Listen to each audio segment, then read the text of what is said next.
आज हम आपको एक रैकरिंग का बहुत ही शानदार ट्रिक बताने वाले हैं जो आपके लिए बहुत इंपॉर्टेंट होगा, क्योंकि ऐसे प्रश्न डायरेक्ट परीक्षा में पूछे जाते हैं।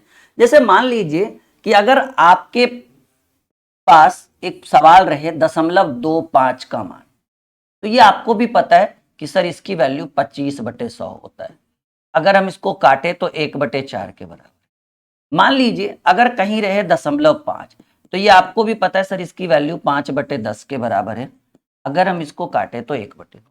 मान लीजिए अगर कहीं पर लिखा हुआ है 0.75, ठीक है, तो ये आपको भी पता है कि ये 75/100 के बराबर है। इसको काटेंगे तो 3 बार में, इसको काटेंगे 4 बार में, ये आ गया 3/4। मान लीजिए कि कहीं पर 0.9 लिखा हुआ है, तो ये आपको भी पता है कि सर ये 9/10 होगा, और ये आपके प्रश्न का उत्तर है। तो बात यहां तक सीमित नहीं है ना।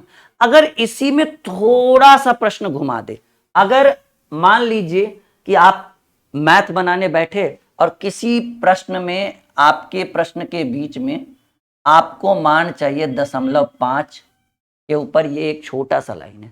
सबसे बड़ा समस्या तो जैसे हमने अभी अभी लिखा 0.5, तो ये जो लाइन है बच्चों को ये नहीं समझ में आता है कि सर ये है क्या। मान लीजिए कि हमने लिखा है 0.25 और हमने दोनों के ऊपर लाइन दी।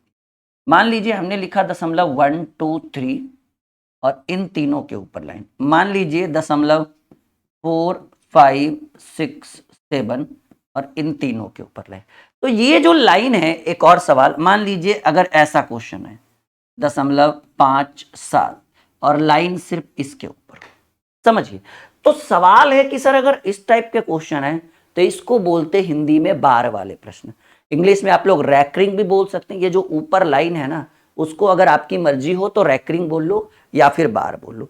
तो सवाल है कि राहुल सर अगर इस तरह के प्रश्न आएंगे एग्जाम में, क्योंकि ये डायरेक्ट एग्जाम में पूछता है, थोड़ा सा लेवल बढ़ाता है इसमें, 2-3 और संख्याओं को जोड़कर उसके बाद पूछेगा कि वैल्यू क्या होगा, मान क्या आएगा। तो ऐसे प्रश्नों का एक रामबाण ट्रिक हम देना चाहेंगे माय डियर स्टूडेंट। करना क्या है, अगर ये रैकरिंग नहीं रहता तब तो ये 5/10 होता, सही बात, क्योंकि पॉइंट हटाएंगे तो पॉइंट के बाद एक अंक है तो 1 0। लेकिन माय डियर स्टूडेंट एक रूल होता है, ये 0.5 के ऊपर रैकरिंग है ना, तो आप इसको लिखिए 5/9। अब सवाल है कि जैसे मान लीजिए कि हमने लिखा 4.25, ठीक है, तो एक रैकरिंग इधर रहेगा, मतलब एक प्रश्न में रैकरिंग यहां रहेगा, और एक जगह और हमने लिखा 4.25 और इस बार रैकरिंग यहां पर है। तो सवाल है माय डियर स्टूडेंट, देखो ये चीज हर कोई नहीं बताता जो मैं आपको बता रहा हूं। जैसे हमने लिखा 4.25, एक प्रश्न में रैकरिंग पॉइंट के बाद लगाया हमने, अभी हम इसको सॉल्व नहीं कर रहे, इसको बेसिक लेकर चल रहे। एक पॉइंट हमने, एक संख्या हमने लिखा फिर से 4.25, लेकिन इस बार रैकरिंग हमने पॉइंट से पहली वाली संख्या में लगा। तो दोनों में क्या अंतर है? पहले तो मन में विचार चल रहा होगा, लगता है दोनों सेम ही है। फिर मन में विचार चल रहा है हो सकता है सेम नहीं हो। तो हम आपको एक चीज बताते हैं, अगर बेसिक जानकारी जो आपके लिए जीवन भर काम देगा, अगर पॉइंट के बाद रैकरिंग लगा हुआ हो, पॉइंट टू बी नोटेड, अगर पॉइंट के बाद रैकरिंग लगा हुआ हो तो इस रैकरिंग को हम कहेंगे इनफाइनाइट, हिंदी में कहते हैं भाई अनंत। यानी ये जो रैकरिंग है ये अनंत का सिंबल है। याद रखना, अगर पॉइंट के उधर इस साइड राइट साइड में रैकरिंग लगा हुआ किसी भी संख्या पर, चाहे कितनी भी संख्या पर, उससे हमें मतलब नहीं है। तो वैसे को हम कहते हैं अनंत, या फिर इसको हम कहते हैं अशांत दशमलव प्रसार। आपने पढ़ा होगा शांत अशांत, शांत मतलब वो कहीं ना कहीं जाकर कटेगा, अशांत मतलब कितना भी काटते रहो अनंत तक जाएगा। तो ये जो रैकरिंग है वो अनंत का सिंबल है। और ये रैकरिंग भाई अगर पॉइंट से पहले कोई रैकरिंग है तो इसको हम कहेंगे निगेटिव, हिंदी में बोलते हैं इसको ऋणात्मक। तो सवाल है, देखो प्रश्न तो हर कोई ट्रिक से बता देगा, वीडियो देखकर कॉन्सेप्ट करके। बात है कि सर हम जिस चीज को पढ़ रहे हैं हमें उसके बारे में जानकारी नहीं है, फिर कैसे पढ़ेंगे उस चीज को। अगर कोई पूछ दिया, अगर आपको रैकरिंग का रूल पता है कि हाँ भाई 0.5 के ऊपर रैकरिंग है तो 5/9, कोई पूछ दिया बताओ रैकरिंग का मतलब क्या हुआ, तो कहिएगा पता ही नहीं, खाली कॉम्पिटिटिव की तैयारी कर रहे हैं, level group D by group D का भी नहीं, और बात कर रहे हैं सीजीएल का कि हम सीजीएल निकालेंगे। तो बेसिक जानकारी, आई होप कि इतना आपके माइंड के अंदर गया होगा। अब थोड़ा आपके अंदर एक इंटरेस्ट भी आया होगा, एक इंटरेस्ट जगा होगा कि नहीं ये वाला टॉपिक सीख लेते हैं, आज बहुत काम की चीज है। तो 0.5 के ऊपर रैकरिंग है तो 5/9, पॉइंट के बाद जितने अंक पे रैकरिंग हो बटा में उतना 9। 0.25 के ऊपर रैकरिंग है तो 25/99। अच्छा अगर रैकरिंग नहीं रहता, सिर्फ 0.25 रहता, तो ये आपको भी पता है कि 25/100 होता, क्योंकि पॉइंट के बाद जितना अंक उतना जीरो एक पर। नहीं, ये तो आपने बचपन से सीखा होगा, लेकिन ये नहीं सीखा होगा बचपन से अपने।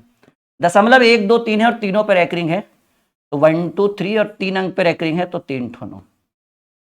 0.4567 है, तो 4, 5, 6, 7। जैसे ही पॉइंट मतलब नीचे हम 999 या जो भी है 2 ठो 3 ठो 4 ठो जो भी रखेंगे, पॉइंट हट जाता है फिर हमारा। लेकिन समस्या एक यहाँ पे आ गई कि सर आपने कहा चलो ठीक है मानते हैं, इस बार तो दोनों पे रैकरिंग है ही नहीं, तो ऐसे कंडीशन में कि पॉइंट के बाद 3-4 डिजिट हो या 2-3 डिजिट हो और रैकरिंग 1 या 2 पर हो, मतलब सीधे सीधे कहें एक लाइन में कि सभी अंकों पर अगर रैकरिंग नहीं हो, तो आप क्या लिख लो, पहले लिख लो 57 बटा कितने अंक पे रैकरिंग है। कहेंगे सर जी 1 अंक पे रैकरिंग है। जितने अंक पे रैकरिंग हो वही तो सीख रहे हैं, उतना 9। जितने अंक पे रैकरिंग नहीं हो उतना 0। सुनो हमारी बात एकदम ध्यान से। 57 हमने लिखा, बटा में 1 अंक पे रैकरिंग था 1 ठो 9, 1 अंक पे रैकरिंग नहीं था उसके लिए 1 ठो 0, और जितने अंक पे रैकरिंग मतलब जिस अंक पे रैकरिंग नहीं हो वो संख्या ऊपर घट जाएगा। तो 5 पे रैकरिंग नहीं था, यानी इस प्रश्न का उत्तर हो गया 52/90। अब काटना छाटना वो एक स्वाभाविक चीज है, वो आप कर सकते हैं नहीं कर सकते, आपके ऊपर डिपेंड करता है। कुछ प्रश्न हम और आपके स्क्रीन के ऊपर रखते हैं, जैसे मान लीजिए कि 0.3456 और इन तीनों के ऊपर रैकरिंग है। फिर हमने रखा 0.1234, हमने रैकरिंग 2 पर ही रखा है। फिर मान लीजिए कि हमने रखा 0.23, इस पे रैकरिंग, 0.34 इस पे रैकरिंग, 0.56 और इन दोनों पे भी रैकरिंग। लेकिन यहां पर हमने कुछ घुमा के दिया, एक दिया 0.23, एक पे रैकरिंग, 0.34 दोनों पे रैकरिंग, 0.56 एक पे रैकरिंग। अब आपके अंदर एक ट्विस्ट आ गया, ओके सर ऊपर वाला तो बना लेंगे, इन दोनों में थोड़ा सा ट्विस्ट लग रहा है, क्योंकि आप यहां देख रहे हो कि इस पे भी पूरे पे रैकरिंग है, इस पे भी पूरे पे रैकरिंग है, इस पे भी पूरे पे, और यहां पर हमने जो नीचे लिखा वो सेम डिजिट यूज किया, लेकिन सब पे रैकरिंग नहीं, इसमें सिंगल डिजिट पे रैकरिंग, इसमें डबल और इसमें सिंगल। तो आइए दोनों के बीच क्या ट्विस्ट होगा, करते हैं सॉल्यूशन। ये मैं मिटा दूं 52/90 वाला, ये आई होप कितना सीख चुके हैं आप लोग। नहीं, आइए तो भाई ये तो आसान है, 3456 है और 3456 बटे 3 अंक पे, देखो भाई 4 से रैकरिंग शुरू हुआ है, 3 अंक पे रैकरिंग है, तो 3 ठो 9, ठीक है। 1 अंक पे रैकरिंग नहीं है, 1 ठो 0, और किस पे रैकरिंग नहीं है भाई, 3 पे रैकरिंग नहीं है, जो जिस पे रैकरिंग नहीं है उसको ऊपर माइनस कर देंगे, तो आपका उत्तर हो जाएगा 3453 माफी चाहिए, 3453 3453 बटे 999 अब सवाल है काटना, वो डिपेंड करेगा ऑप्शन के ऊपर, नहीं भी काट सकते हैं काट भी सकते हैं, वो आपके ऑप्शन पे डिपेंड करेगा क्या कह रहा है ऑप्शन। 0.1234, तो पहले 1 2 3 4 लिख लो, 2 ही अंक पे रैकरिंग है, 2 ठो 9, 2 अंक पे रैकरिंग नहीं है, 2 ठो 0, और जिस पे रैकरिंग नहीं है ऊपर घटा दो उसको 12, यानी 1222 बटे 9900, ये इस प्रश्न का उत्तर। काटना छाटना वो ऑप्शन पे डिपेंड करेगा। अब देखिए सर यहां भी 2 अंक पे रैकरिंग है, यहां भी 2 अंक पे रैकरिंग है, और यहां भी 2 अंक पे रैकरिंग।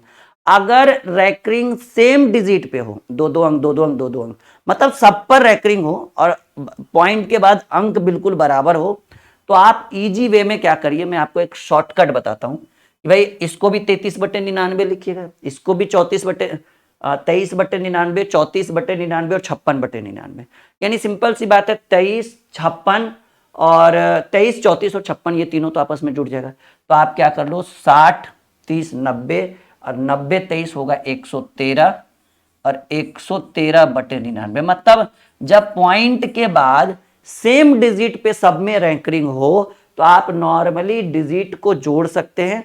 अब पॉइंट हटाइएगा तो 2 अंक पे रैंकरिंग था तो 2 अंक 2 ठो 9 नीचे कर दिए। पूर्णांक में भी आंसर लिख सकते हैं, एक पूर्णांक 14/99, वरना ऐसे भी छोड़ सकते हैं, डिपेंड करेगा ऑप्शन। लेकिन भाई यहां देखो यही चीज तो मुझे आपको सिखाना था कि अगर इस तरह के क्वेश्चन एग्जाम में आए, ठीक है, इसके ऊपर एक बहुत बड़ी वीडियो मैंने बनाई है, प्लेलिस्ट चेक करिएगा ड्रीम कॉम्पिटिटिव क्लासेस का। तो इसको क्या लिखेंगे 23, पॉइंट के बाद कितने अंक पे रैकरिंग है, 1 अंक पे, 1 ठो 9, कितने पे रैकरिंग नहीं है, एक अंक पे रैकरिंग नहीं, एक ठो जीरो, और जिस पे रैकरिंग नहीं है वो -2 हो जाएगा, प्लस 34 बटे दोनों अंक पे रैकरिंग है ना, तो 2 ठो 9 प्लस 56। पॉइंट के बाद कितने अंक पे रैकरिंग है, सिर्फ एक अंक पे रखे, एक ठो जीरो, जितने पे रैकरिंग नहीं है वो जीरो, और जिस पे रैकरिंग नहीं है वो घटेगा। यानी आपका हो गया 21/90 प्लस 34/99 प्लस 51/90। 99 और 90 का एलसीएम क्या होना चाहिए, आप बताइए।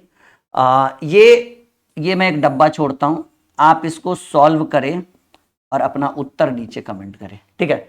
ये मतलब मैंने तो पूरा ढांचा तैयार कर दिया ना, मतलब ऐसे बनाएंगे। मतलब इजी वे में तब पॉसिबल है जब क्वेश्चन इजी वे में रहे, पॉइंट के बाद सेम डिजिट, जैसे 2 अंक हो गया, 3 अंक हो गया, 4 अंक हो गया, तो सबको जोड़कर नॉर्मली रैकरिंग निकाल सकते हैं। ये छोटी सी वीडियो आपके गणित को बहुत कुछ सिखा के गया होगा। लाइक शेयर बिल्कुल आपकी जिम्मेदारी है, जरूर करिएगा। जितना आप लोग शेयर करेंगे, लाइक करेंगे, आपके सर, आपके गुरुजी आपके लिए और अच्छी और इंटरेस्टिंग वीडियो जल्द हम लेकर आने वाले हैं। ओके।